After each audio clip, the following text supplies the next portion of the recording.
Assalamu alaikum. Good morning, good evening, and welcome to another episode of Islamophobia Files.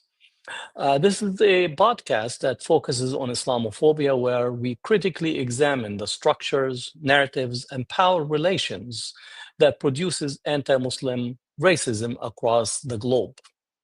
In today's episode, Deconstructing Islamophobia, Media, Identity, and Public Discourse.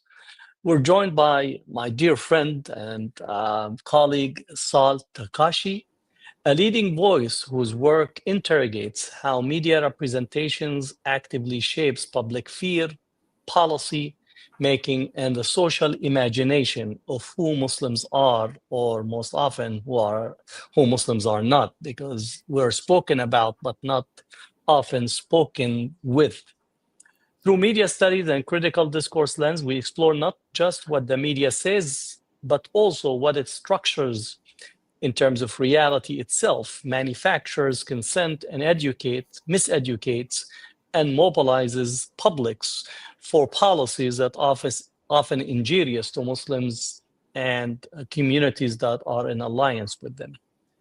This is not just about prejudice, it's about power, framing, and ideology. So, Sal, it's a pleasure to have you with us today. It's great to see you, and welcome to the podcast. Thank you. Thank you so much, Hatem. And it's wonderful to see you too, and to see that you're well and continue and remaining active. Of course, I would never expect anything else, but with everything going on in the United States now, I'm just happy to see you. I'm just happy to see you well. That's the main thing. Well, if you're following the news in the United States, especially for the elections of Zahran Mamdani, Yes. it seems that Islamophobia has been ratcheted up considerably in the public discourse. So maybe if we could begin by just a framing question on media and power. How would you describe the relationship between media narratives and the political production of Islamophobia? Because what is occurring right now with Zohran Mamdani's case is the utilization of Islamophobia as part of the political production with an intention to have a particular outcome. So, how do you make this, or how do you describe this relationship?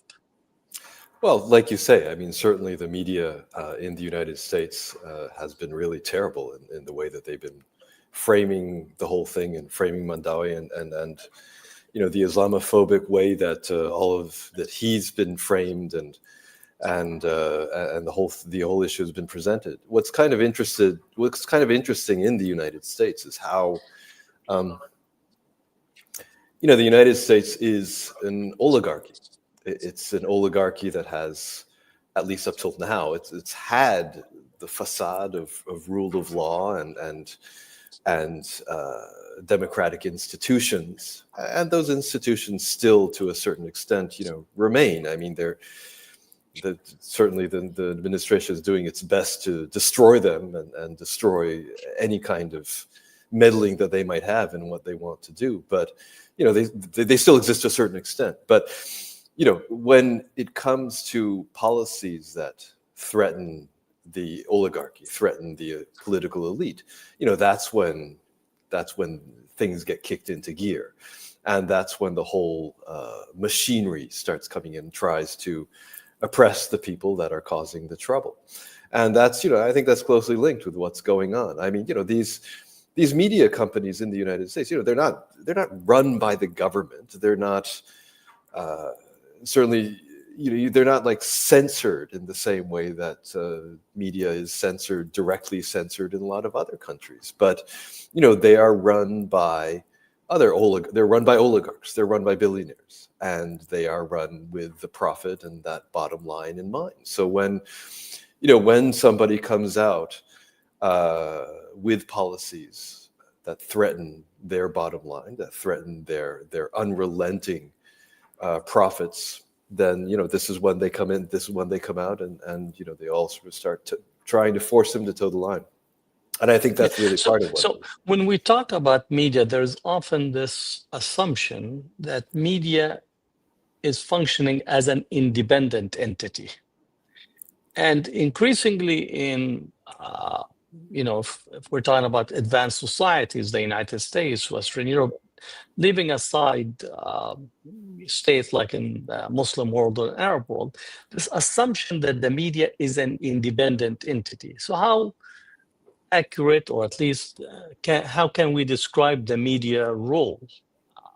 Chomsky says the role of the media is to manufacture consent. Sure, sure. So how do we actually position, especially today where media has been consolidated? Yeah, sure. Well, that's the thing. I mean, institutionally, they are independent. They're not directly tied to the government. They're not run by the government. You know, it's not like government. I mean, I think in the United States, there are, like, you know, with the revolving door and everything, there are former intelligence agents that, you know, that end up in the media. But that aside, they're not directly affiliated to the government in any way. But, you know, and they do perform an independent role at times. You know, they do criticize the government. They do jump on scandals in certain, you know, they do jump on scandals when they happen. So, you know, at times they do perform an independent role. But, you know, quite often, as we see with these kind of issues, they toe the line. And it's the political and financial elite that are at the top of this pyramid, not only politically, but also in terms of controlling the media, controlling, that is, you know, they're running the media. These people, you know, these oligarchs own these media companies in places like the US. And so, you know, they obviously, you know, they don't get together on a yacht in the Caribbean once every year and discuss how they're going to divvy up the world. No, I mean, this kind of thing doesn't happen, I think. I mean, you know, I wouldn't be surprised if it starts happening now. But that's not happening. You know, I don't think that's what happens. I think there's just this common understanding amongst this, you know, this small group of powerful people that about what their interests are and how to protect those interests. You know, it's kind of, if we look, for example, at Japan, you know, it's a somewhat similar story. The media is independent. They're institutionally independent. They're not run by the government. They are not directly censored or anything like that. But there's a very strong understanding that if they cross certain lines, if they break certain rules, and the rules are, of course, made by the government and the other sort of financial and political elite to protect their interests, and if they cross these lines, then they're going to be in trouble. People will lose their jobs. People will lose their perks, and companies will lose their perks and their access. You know, access journalism is such a big part of this. So it's you know, it's kind of a somewhat similar situation, or at least analogous situation. You know, they are institutionally independent. So when people point their fingers at them, when we point their fingers at them and they say, look, you're just reproducing these narratives that the government wants you to do, you know, they'll say, oh, but, you know, we criticize the government. We jumped on that latest scandal. We reported on this, that, and the other. So how can you say that? And they'll gasp and be really horrified, or they'll act horrified. But the fact is, you know, when push comes to shove on certain issues, that's when they fold. And we've seen that more and more, of course, with the United States. Now, just moving a little bit on the media coverage in particular. So are we dealing bias toward Muslims? Is this only a bias, or are we dealing with something structural, intentional, strategic? Because if it's just a matter of bias, we could at least engage in some type of remedy.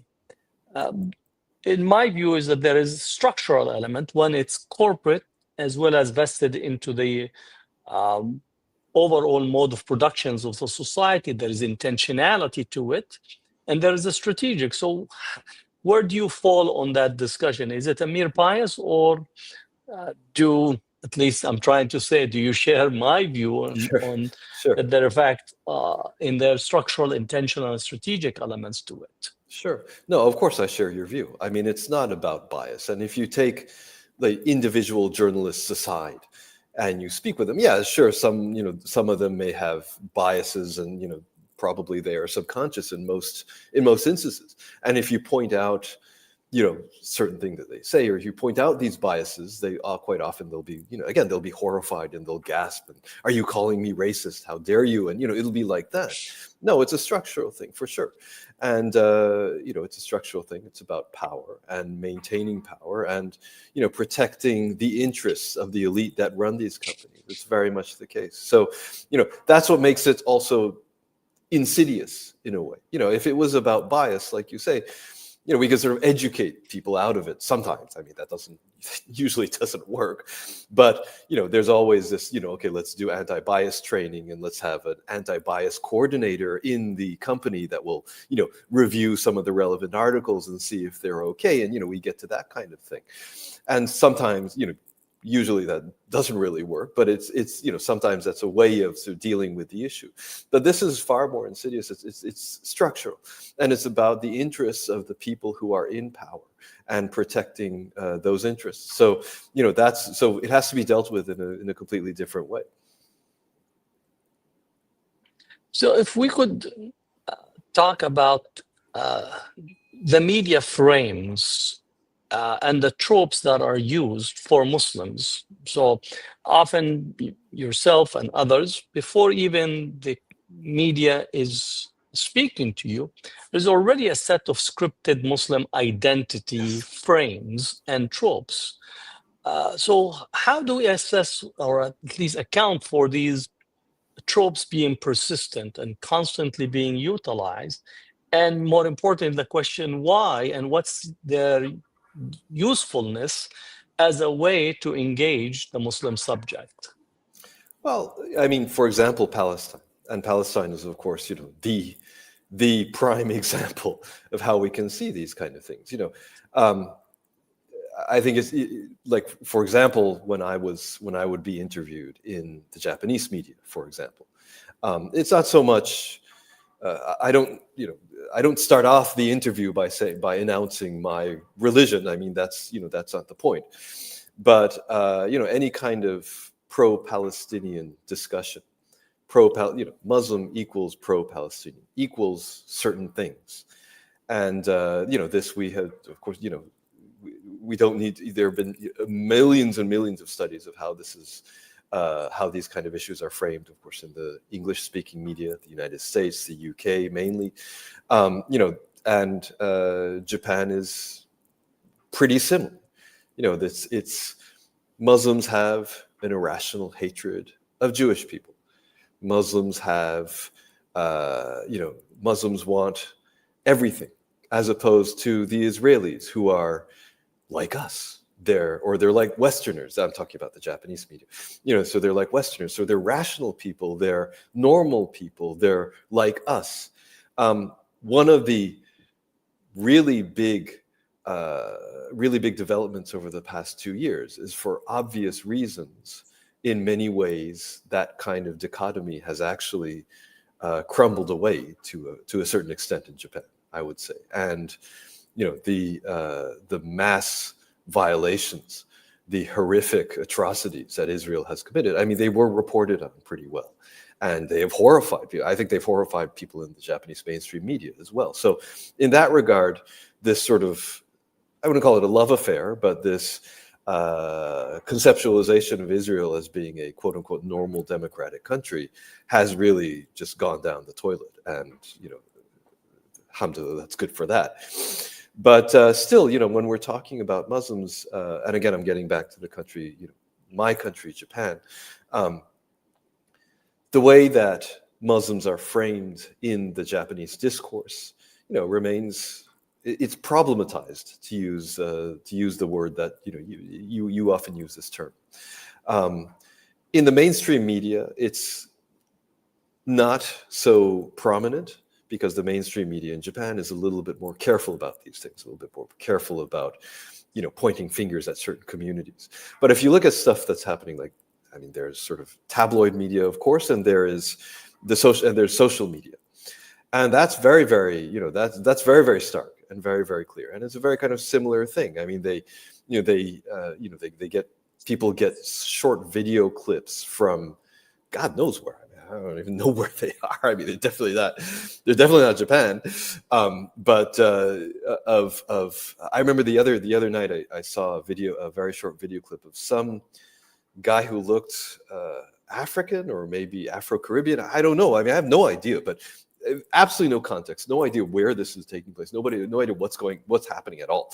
But this guy goes up to this woman who's standing there and just sort of punches her, and she falls down on the ground after this punch. And it's the caption, not the caption, but the text on the tweet is like, can't you see how these foreigners, these Muslims, how they act? And this is just another reason why we can't have them in our country. It's like, where did this guy come from? There's no indication that this guy is Muslim. I mean, it's really crazy. But the notion, Muslims are savages. Muslims are different. Muslims are, strange, untrustworthy. Go down the line a little bit more. Muslims are terrorists. This kind of discourse is repeated over and over.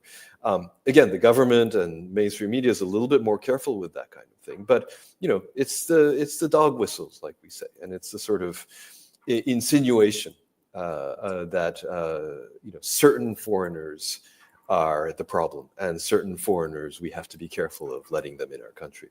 So that's the kind of thing that's reproduced over and over. We see that again. Now, I know that you have done some work during the Olympics in Japan, and I wanted to actually speak about when media fear-mongering representations of Muslims, how that easily translated into surveillance, laws, policing, and foreign policy.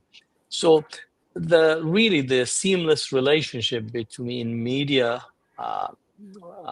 representation and projecting the negative image of Muslims, how that actually becomes the grounding for the massive surveillance, which we are seeing it right now in many Western countries relative to the surveillance, the governing, the policies pertaining to the Palestine protest, and the advocacy to speak on the genocide.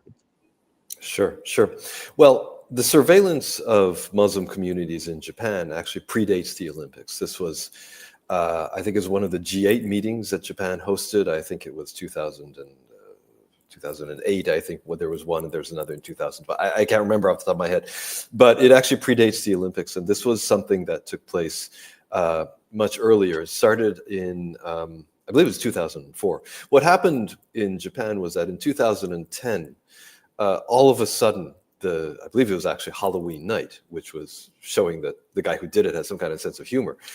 But there was, all of a sudden, over 100 internal police documents all of a sudden they were on the internet. They were just leaked. I mean, if that's the right word, because it sounds strange to call it a leak because it was so huge. They were dumped on the internet on a very popular sort of social media sharing site. Nobody, to this day, nobody knows who did it. And nobody really knows why. But what it revealed was a massive police program, government program, to surveil all foreign Muslims. And this is another sort of interesting point about this. All foreign Muslims in the country were supposed to be surveyed. Mosques were surveyed 24/7. People were followed. People were sort of strong-armed into becoming into providing information. That kind of thing would happen. It was started, if memory serves me correct, it was about 2004 that this started. It was very clear, though it was not stated explicitly in those documents, it was very clear that it was done on the behest of the Americans, who came to the Japanese and said, look, your security is not up to par. If you're going to hold a G7 meeting or G8 or G20 meeting, then your security has to be, with these Muslim folk, have to be just much more severe. So that was going on. This got revealed, this was exposed, and there was a big, people's information, very, very personal information, down to a very, very detailed degree. They were taken. If you look at these files, and I've published, they have been published, and I've published certain articles about that in the Islamophobia journal, of course. They're like certain, like they would gather information about some of the people, some of the targets that they had surveyed, and they have these, like, they're like it's like a CV format. It's a Japanese CV format with a photograph and where this guy was born, and where, his nationality, and when did he enter the country, and what sort of jobs he's in, and all this kind of thing. So that was also some of those CV format information, personal information, were also dumped on the internet. So mainly this group of people sued the government for violations of their rights, right? And it went to the courts. Basically, the Supreme Court refused to look at it, so it was the appeals court. But basically, the courts, the judiciary, very shamefully accepted the government framing of Muslims as basically potential terrorists, ipso facto. Basically, the reasoning of the Japanese judiciary was, yeah, no, of course, we're not saying that all Muslims are terrorists, but all terrorists are Muslims. So, that's basically how it ended. It was a very shameful decision. And for sure, I believe the judges were influenced, consciously or subconsciously, by the way that this whole thing was being framed in the media. Because the media, this was going on for over a year, for sure. And it was really, it was very widely reported on in the mainstream media, day after day, headline after headline. But the way that it was framed was the police, it's okay that the police were doing this. Yeah, of course the police have to surveil these people because, let's face it, they're potential terrorists. But they were very critical of the police for not having secured the data. They were very critical of the police for not having, made sure that this information was kept under wraps, and they're critical for allowing this leak. So it became like, this situation of like, customer data of a bank, had been leaked on the internet. It almost was like analogous to that in the way that it was being portrayed. So for sure, the media portrayal was very, very stark on that. And interestingly, what happened, I hate to use this word interesting because it's terrible. people are victimized. They're having their rights violated. I don't want to use that word. But it was only very, very later on. And this portrayal, this framing of this whole issue was completely uniform. The Japanese media tends to be uniform, but even from left of center, sort of, I wouldn't say extreme left, but far-ish to the left of center, centrist, right of center, all of the newspapers portrayed it in the same way. And it was only years after this all came to light that one of the sort of the liberal left of center newspaper started reporting on it in a very critical way, saying that, well, this went too far and people's rights were being violated. And the reason they started doing that was because the government was ramming through a new bill that allowed them to surveil Japanese.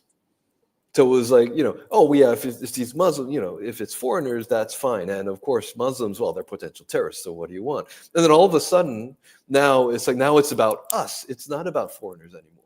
And there's like, oh no, this is way too far. And look, the government did this before, and that was unacceptable. So, very hypocritical, very terrible.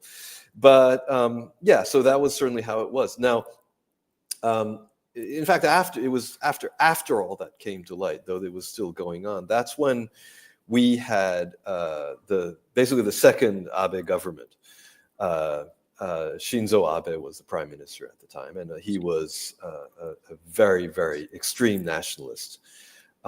Unfortunately, the current prime minister, who is she just assumed office a week ago or so, she is also of his faction. So that's very bad news, but we can talk about that too. So he was, he was an extreme nationalist. He dreamt of taking our pacifist constitution and throwing it in the toilet. He dreamt of remilitarization, Japan following the United States in military escapades around the world, including the Middle East. He dreamt of all this, and he was very open about all of this. It was not hidden. He was very unabashed in the way he did things. And he trampled over what democratic norms there used to be in Japan. It sounds familiar than it should, but he would Japan was always very consensus based. Japanese politics always operated on the basis of consensus, and even though the conservatives would have a majority and a dominant majority, they would be hesitant of just ramming things through. They would always consult with the other parties and try to make it sort of acceptable to everybody. Under Abe, that was just completely abandoned. They just said, look, we've got majority, we're going to do what we want. We just ram things through and vote after vote. And it was a very dark day. And my human rights colleagues and I were always concerned about when the police were going to come knocking on our door. I mean, seriously, we were all worried about this. But yeah, so that was it. And under Abe, now he basically, one of his big things and one of the big problematic things that he did was strengthen relations with Israel. Now that was one of his, I mean, I wouldn't say it was one of his main pillars, but it was certainly under foreign policy, that was one of the big planks that he advanced. We always had relations with Israel, but they were not at the forefront of our policy in the region. In fact, Japan tended to lean towards the Arab countries and also Iran in terms of where Japan stood on the Palestine issue. Not necessarily because Japanese are really pro-Palestinian and they believe in Palestinian self-determination, but more because of the reliance of Japan on oil coming from this region. I mean, that was the main thing. But that having been said, there was a strong pro-Palestinian streak in the Japanese student movement for a long time, and henceforth in Japanese society. So that was happening. So what Abe did was he just completely abandoned that. He unilaterally just dumped that. He went on a visit to Israel, big press conference with Netanyahu, him doing a speech in front of Israeli flags. This was really bad news.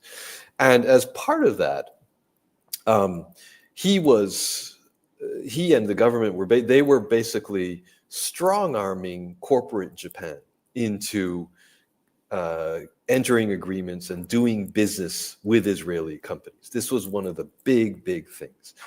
Obviously, weapons, quote unquote, cybersecurity, anything that has the word security in it, Abe loved, and equal, you got to do this kind of stuff with Israel. Now, at the time, I was working full-time on business and human rights. That was the position that I had. So I was in contact with a lot of these corporate people, and I was getting calls from people in very high-ranking brand name companies in Japan, and they would be like, I would get these calls and they would say, "Look, Saul, we're really in a jam. The government is really pushing us to do business with Israeli companies, any Israeli companies." And So that came from a policy level. yes. Oh, that was very clear. And because the companies were hesitant about it, they were calling me and saying, I wouldn't say it was the case with all the companies, but certainly the companies that called me were. And they were hesitant about it because they were very mindful of the reputational risk that came with supporting Israeli apartheid. They knew about the colonization policies. They knew about the human rights violations, and they, especially in the West Bank, and they didn't want to be associated with this. Companies are not, keen on being, they try now, at least good companies try not to be associated with bad stuff. So they were calling me and saying, "Look, Saul, can you maybe you could help us by identifying a clean Israeli company that we can have an agreement, that we can do business with, a company that is not involved in the colonization of Palestine. And then, it's a win-win and we can satisfy the government and everything's going to be fine." And of course, my answer to them was, "Look, guys, I'm sorry, but there's no such thing as a clean Israeli company. And so you I'm sorry, you just say no to the government." I don't know if any of them really did, but certainly the business, business relations also with Israel really sort of shot up exponentially around at the time. And again, this was headed, you mentioned the Olympics. This is, of course, headed towards the 2020 Olympics as well. It wasn't the only thing, for sure. I mean, it would have happened, I think, regardless. But the 2020 Olympics was just another excuse to do this. with, can you hear me? Okay, good. Yeah. So yes, the the contracts, and this is another thing about how the political elite shield their interests. The political and financial elite do this. The Olympic Organizing Committee in Japan was sort of pitched as a private organization. It was not a government organization. It was not directly affiliated with the government, despite the fact that it was, using our taxpayers' money every single day. So they were. So what that meant was that the contracts that they were entering into with other private entities they were not public. So a lot of these contracts they were very murky and remained, very sort of hidden under the table. But what, parliamentarians and other people were telling us was that the security contracts are all going to Israeli companies. This is really bad news. This is looking very bad. So this is specifically, we're talking about the possibly data collection, facial recognition, Sure. surveillance, cameras, and so on. Exactly. So, Yeah, all of it's a this kind of policy stuff. level. But speaking about the media component relative to also strengthening this so that all of the contracts will Yeah, go to sure. Israeli companies rather than Japan, which has a robust technological sector that is able to do all of this if they wanted to. You would think so, yeah, sure. But getting back, what you're talking about the media, yes, getting back to that, the way at the time, the media was, it was absolutely terrible. Again, very, very uniform, strong support of Abe, pretty much whatever he did. There were some outliers, one newspaper in particular, the liberal newspaper. There were a couple of liberal newspapers, and they were constantly being bashed by name by Abe and by these government cronies. And there were popular, quote unquote, popular campaigns against these newspapers. Like we would get stuff in the Post saying, sign your name, condemning Asahi newspaper. So this kind of thing was happening all the time. But anyway, yes, I mean, Israel was being presented as in the way that Israel is being looked upon and framed by a lot of the extreme right in Europe now, and in the United States to a certain extent too, that, Israel gets things done. They are a tough, macho country that, they don't let people push them around. And this is how we should be as well. This is the completely securitized, completely militarized kind of society that we need to aspire to. That was the somewhat subtle, but that was the message.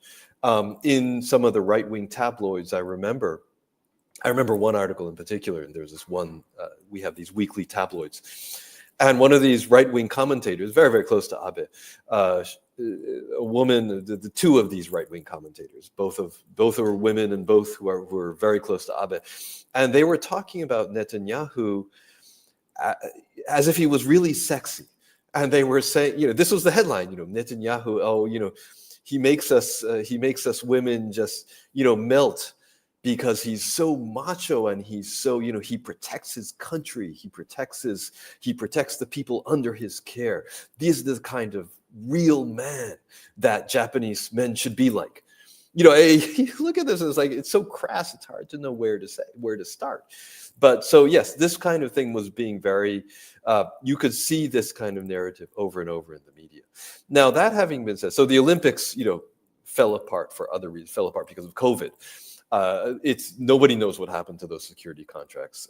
Nobody really knows. For sure, the numbers show that business with Israel has been increasing quite dramatically ever since the Abe government. But what is interesting, and this has to be said, is, again, for the past 2 years, for obvious reasons, since October 2023. At the outset, I would say, in the media, there was a general sympathy for Israel as quote-unquote victims of terror, right? I mean, there was this, what you would expect. It wasn't extreme. It was never really extreme, but clearly Israel was being portrayed as the victim, and now let's see what happens. But very, very early on, very quickly, the Israeli atrocities just got too horrific to ignore. This was being reported on pretty faithfully, I would say, in the media. And, Japan is a very, very pacifist society. And people were horrified. People were really, outraged about what was going on. Already in November 2023, even I would say the sort of right of center, the Financial Times kind of, the economic newspaper. But even that newspaper was already calling for a ceasefire. Yes, they were not conveying the context adequately. Yes, they were not talking about, the colonization. I mean, the context was not, it was not provided in an adequate way, but still, they were at least not talking about, Israel's right to defend itself and these terrible Muslims and that kind of thing. It was portrayed, in a good way in that regard. It wasn't that bad. So, and I think part of that, again, Japan is a very pacifist society. People were horrified. People were on the streets, and there were really very there were big demonstrations, not tens of thousands of people like one would have in a Western country, because Japan also doesn't really have that culture of going out in the streets. But there were these demonstrations. There was full of young people, which is very, very big. And they were constant. Like, it was not just a one-off thing and then everybody forgot about it. They took place all over the country in cities which you for sure would never have heard of. And, week after week after week. And it remains, a big thing. I mean, people are still demonstrating. People are still protesting about it. So, in that regard, there has been a lot of people are more understanding of what's happening and realize what's happening about the situation. Maybe we could right now shift to the role of social media and social media, but also new media. How do you assess the role that social media is playing, both in countering but also in amplifying Islamophobic content, since much of the Islamophobic demonization content actually appears in the deep web first, in the outlying areas, and then it gets to be mainstreamed. So how do we look at the role of social media in particular, on both as a tool to push back, but as a tool of its being actually almost amplifying and making it easy to put out such content? Well, definitely it's amplifying it. I mean, there's no question about that. Japanese use Twitter a lot, X now. And if you go on X and if you look, if you just do a search on Muslim or Islam, and you will get, of course, Dawah organizations, and you will get sort of organizations that are promoting coexistence with Muslims. They're not 100%, but you will also get those. But I would certainly say that the majority of what you're going to see are very Islamophobic content, and that's been going on for a while. One of the big things that this revolves around are actually the Kurdish population in Japan. There is it's very small. It's like a few thousand, but there's a Kurdish community in one of the suburbs of Tokyo, and it's called Warabi. Actually, Warabi is the name of this area, this neighborhood, and this is referred to in a very disparaging way as a Warabistan. And the kind of typical Islamophobic content that you would expect, quite a lot of it appears about Warabistan. So these. I don't know if the word savage usually comes out because it's not a word that we would generally use. But these, terrorists, criminals, people who they don't follow the rules, quote unquote. This is something. This is a term which was actually used by the current prime minister. So when she was in one of her press conferences, I think this was after she had been appointed leader of the party, which basically means that she's going to be prime minister. She was talking about what the kind of policies she wants to introduce, more restrictions on foreigners. And she doesn't mention Muslims by name. She doesn't mention anybody by name. The politicians in Japan tend to be a little bit careful about that kind of thing. But, she was talking about foreigners who don't follow the rules, and how, we cannot coexist with foreigners who don't follow our rules. This is sort of the language that she used. I'm paraphrasing, but the don't follow the rules language is something that you hear a lot over and over in the Japanese discourse. And, you hear this and you think, what is she talking about? I mean, first of all, it's kind of a dog whistle, not just for Muslims in all fairness. I mean, it's talking about all foreigners, not the white people, of course. That's different. They're good foreigners, right? I mean, we're talking about, brown-skinned and other kind of black-skinned foreigners. That's what we're looking at. But when we say don't follow the rules, if you ask a Japanese, okay, these foreigners, they don't follow the rules. What do you mean? And they're like, oh, well, they're loud. They're noisy. When they come to restaurants, they're noisy, and they don't clean up after themselves, and they don't put out the garbage on the proper days.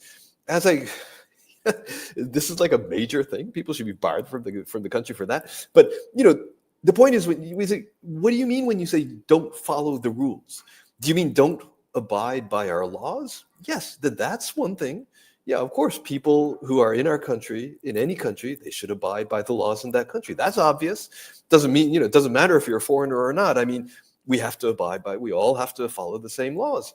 But it's when we talk about the rules, this seems to be very much more vague, much more elastic, and much more arbitrary. Anything that we say is our rules, anything that sort of disturbs our harmony is, this is against our rules, and this is something that we have to clamp down on. So, for sure, that kind of narrative is used against the Kurdish population. It's used against Muslims in general. That kind of thing we see on social media a lot. And again, this kind of not following the rules narrative, it's very vague. It's very arbitrary. What do you mean by not following the rules? I mean, this doesn't mean anything, Now, I know that Japan is increasingly wanting to bring in larger and larger number of immigrants because of older population, labor force that are needed, but also you're seeing the same type of attention that is being stoked on the replacement theory, the loss of the cultural heritage. So how much of that you're seeing also in the pushing of these Islamophobic tropes in Japan? Well, this is the kind of thing. And I would say that it's been going on under the surface for quite a long time. These kind of Islamophobic and also xenophobic tropes, and how foreigners are looked upon as threats to our culture and threats to our community and all this. Japan's always been a xenophobic society, but this kind of framing of the whole issue as, oh, they're coming and they will destroy our culture, we can't allow these foreigners in. It's been going on under the surface for quite a while, 20 years, 30 years, around the time that people in the know started saying, look, we have to bring in more migrants, otherwise our entire society is just going to go, just going to collapse. Because, like you say, we have a very low birth rate. Our population is shrinking, and it has been shrinking for a while, and there's no prospect for it increasing. So that's been going on for a while. But it's really only very recently that it's come to the surface. In August, just before, or maybe it was late July, but just before I left, there was an upper house election. And to the surprise of many, there is an extreme, I would call them an extreme right party that has very xenophobic platforms about these. Basically, their only platform is, we have to stop letting in foreigners. We have to stop, we have to stop letting in foreign migrants because they are destroying our culture. This kind of usual kind of trope. Is there an influence from European right wing, American right wing, that you're seeing this, whether it's ideas, migration, that being Absolutely. adopted, Oh yeah. or is it indigenous? No, it's absolutely. There's a very big influence from certainly from the European far right. What the you know what the far right often does is they point to Europe, and they say, well, see, look at what's happening in Europe. We can't allow that here. Look at what's happening in Europe. All these brown skinned, black skinned people, all these Muslims. It's not Europe anymore. And so look at and crime and rape and all the kind of bogus narratives that we've heard over and over and over, that it's used as the bad example. It's used as, we can't allow that to happen here. And it's very clear. I mean, I think I mentioned this earlier. Some of these posts on social media, it's not just social media, there are sort of fake academics and Islamophobic commentators that do the same thing. But you look at social media, a lot of these are reposts from right-wing postings in Europe and the UK, and you see that over and over. I mean, I remember just the other day, there was one of these xenophobic and Islamophobic short video clips that somebody had posted in it looked like the UK. It was on a bus somewhere in, I don't know, London, Birmingham, no way of knowing, but it was on a public transport, a bus, and full of non-white people, full of Muslims, and can you I can't remember exactly what it said, but it was something like, can you imagine this is the UK? This is what it means to all of a sudden become a minority in your own country, that kind of thing. And is reposting and saying, look, this is what's going to happen if we let all these people come to Japan. So we have to prevent it. We can't allow this to happen here. That's definitely, there's this influence. Of course, with Trump, the right wing is ecstatic in many different ways. I mean, it's not just about this, but the extreme right in Japan has always been a big fan of Trump. And if you go into a bookstore in Japan, and you'll see all these books about Trump, the great strategist, and Trump playing, what is it? What do they say? 3-dimensional chess or whatever. I mean, this guy couldn't even play a game of checkers. But I mean, it's just like, you see this, and this idolization of Trump by the extreme right. Already in the first Trump administration, this was very prominent, and now, of course, it's just even more. The new prime minister is meeting him. I think she's meeting him today, now Japan time, and we'll see what they come out with. But for sure, she's hoping to play on Trump's the good relationship he seemed to have had with Abe. Abe's gone now. Of course, he was actually assassinated. But she's one of his proteges. She's one of her progenies, excuse me. And she owes her position in the party and in politics in general to the fact that she was loyal to Abe. She is in the prime ministerial seat now, not because of any kind of competence or serious experience. It's because because of her fealty to this extreme right faction. So we'll see what happens. But for sure, these kind of xenophobic policies are something that she wants to introduce. Let's see if she's successful. I don't think so, but let's see. Maybe for a couple of last questions is to think about, what do you see the role of the scholars, the journalists coming from a independent journalism, community activists? What are the areas for reshaping the public sphere, reshaping the discourse away from Islamophobia, xenophobia, racism, which seems to be having a new lease on life, not only in Japan, but across the globe? So what type of scholarship, what type of research, what type of impact do we have at this point in order for us to reshape the public sphere and the public square?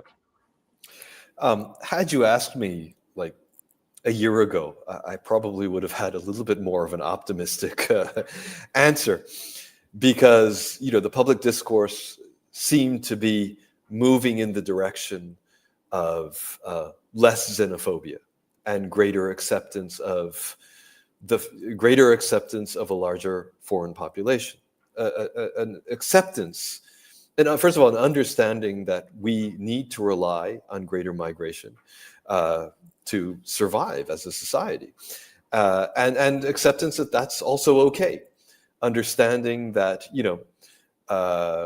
we can't just use foreigners when we need them. We need them now, but just we can't just turn off the spigot when we don't need them anymore, which is always the dominant discourse for a long time. That we have to. They are going to come. They are going to be long-term residents. They are going to live their lives here. They're going to have children here, and that's just how it's going to be. And we have to forge a way that we can. I hate this word, but coexist with foreign populations in Japan. I think a year ago I would have been a little bit more optimistic. Now I have to say I'm more pessimistic about where things are going because of this, the increased strength of this quite extremist, right-wing, xenophobic element now in politics and in power. It's depressing. But that having been said, there is still, there is the community activists, like you mentioned, independent journalists. I would even say even in the mainstream media. I mean, I think there are, a lot of people that are on board with this and understand that this extreme right xenophobia is, first of all, it's wrong, but it's just not good. It's not good for the country, and it's just it's not taking us in the right direction. So certainly when in 2019 the policies changed to allow more foreign labor to come to Japan, and that's when all this discussion really sort of took off about what sort of programs do we need, what do we have to do to make sure that foreign laborers feel welcome, that they come to Japan, that they can actually stay, and they can, how do we, these kind of coexistence programs, what do we need? And so there are people thinking about this. I mean, obviously academics, of course, but there are people thinking about this all over the country, and people just need to continue pushing on with that. I honestly do believe that the xenophobic party in particular, but a lot of this extreme right, it's just too extreme for most Japanese. Most Japanese like to, people have this self-image of Japanese society as being moderate and trying to get along with everybody, and just generally being nice to everybody, and that's kind of a national myth and an illusion, but it can take us certain places which are good places. And I think a lot of this extremist rhetoric might be too much for a lot of people. Already people are, I just saw a survey showing that some of the people who voted for this extremist party are now coming back to the sort of mainstream conservatives. That's partially because of the current prime minister, and she adopted a lot of these extremist narratives. So, we could talk about whether that's really good news, but I just don't think it's going to be that successful. One thing that I neglected to mention, but I should just throw in the mix, is that big business in Japan, corporate Japan, has been lobbying for greater migration for decades. I mean, this is their big thing, because they see the economy collapsing if there's no labor. So big business in Japan can actually play a positive role in all of this. And I believe there are a lot of people in corporate Japan that want to. So, that could also be a positive element, inshallah, I hope. Inshallah. So I was going to ask, is there a positive note? So you ended us on a very positive note. Yeah. I Thank mean, you. it's weird that I'm saying corporate Japan is going to play a positive role, but it is possible. I mean, it's not. I don't want people. I know we have to end. I'm sorry, but Yeah. I don't want. Japan does not have a history of anti-Muslim hatred or racism. Historically, Yeah. we don't. And it's it's really a post-war, in particular a post-Iranian Revolution thing, and the American influence that's brought this to mainstream Japan and the political elite in Japan. So, in city councils, this was in the run-up to the Olympics, but city councils were actually funding small businesses to go halal, because this would attract, it's about tourism and it's about money, of course. Yes, that's clear, but it's a positive thing. It's a positive thing. And there is this, of course, I'm not denying that there is this very Islamophobic undercurrent, and we see this in social media, and it's dangerous and we have to deal with it. But there's also the other current, and so inshallah it'll go in the right direction. Let's hope. Inshallah. As we have heard today, Islamophobia is not simply a matter of bigoted speech or ignorance. It's produced and circulated through systems of knowledge, power, media, and representations that shape how entire societies see and respond to Muslims. Saul Takahashi reminds us that countering Islamophobia requires not just rebuttal, but reconstruction, reclaiming narrative, power, refusing manufactured fears, and building literate, critical publics. Japan, which had historically had no Islamophobic history, has been at least brought into this discourse as a result of the influence from the United States, from Europe, from right-wing politics, xenophobic, and others. So it takes a lot of work for us to counter this propensity to use bigoted speech and discourses that demonize. Thank you for joining us on the Islamophobia Files podcast. If today's episode resonated with you, continue the conversation with us. Share this with your community and help amplify voices pushing for justice, truth, narrative, and liberation. It takes all of us to make all of us important and contributing to changing the world that we would like to see. Until next time, Assalamu alaikum. This is Dr. Hatem Bazian, and we'll see you again on this podcast.